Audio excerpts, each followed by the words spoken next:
হরে কৃষ্ণ। ওম নমো ভগবতে বাসুদেবায়। ওম নমো ভগবতে বাসুদেবায়। ওম নমো ভগবতে বাসুদেবায়।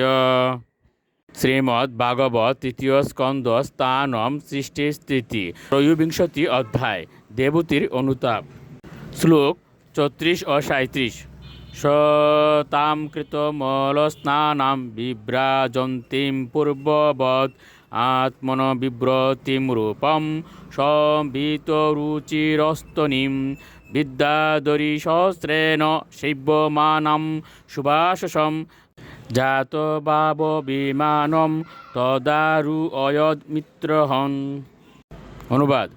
কর্দমমুনি দেখলেন যে দেবতী স্নান করে নির্মল হয়ে এমন সুন্দরভাবে শোভা পাচ্ছিলেন যে তিনি যেন তার পূর্বের পত্নী নন।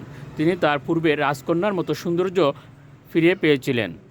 অত্যন্ত সুন্দর বসনে আবৃত তার মনোহর কুচযুগল শোভা পাচ্ছিল এবং 1000 বিদ্যাধরী তার সেবা করার প্রতীক্ষা করছিল।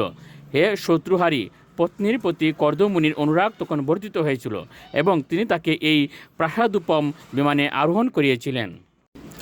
শ্লোক 38।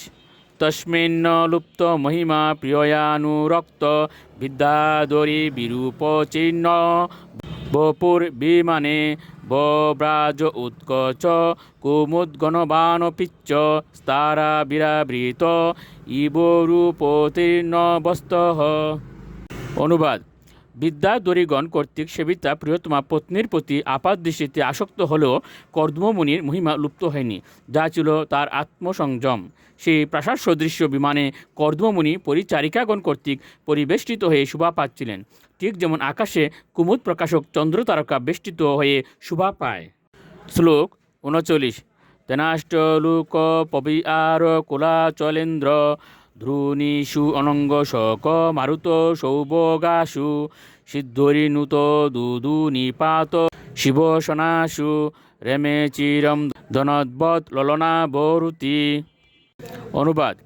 সেই প্রাসাদোপম বিমানে তিনি মেরু পর্বতের প্রমোদ উপত্যকায় ভ্রমণ করেছিলেন, যা কাম উদ্দীপক শীতল সুগন্ধিত মন্দ বায়ুর প্রভাবে আরও অধিক সুন্দর হয়েছিল। সেই সমস্ত উপত্যকায় দেবতাদের কুষাধ্যক্ষ কুবের সুন্দরী রমণীগণ পরিবৃত হয়ে এবং সিদ্ধদের দ্বারা বন্দিত হয়ে সাধারণত আনন্দ উপভোগ করেন। কর্দমমুনিও তার পত্নী এবং সুন্দরী রমণীদের দ্বারা পরিবৃত হয়ে সেখানে গিয়েছিলেন এবং বহু বছর ধরে আনন্দ উপভোগ করেছিলেন।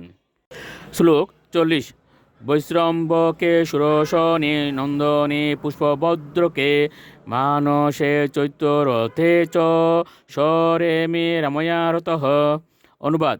তার পত্নী কর্তৃক সন্তুষ্ট হয়ে তিনি সেই বিমানে কেবল মরু পর্বতই নয়, বৈশ্রম্বক, সুরসন, নন্দন, পুষ্পভদ্রক ও চৈত্ররথ প্রভৃতি উদ্যানে এবং মানুষ সরোবরে আনন্দ উপভোগ করেছিলেন। হরে কৃষ্ণ।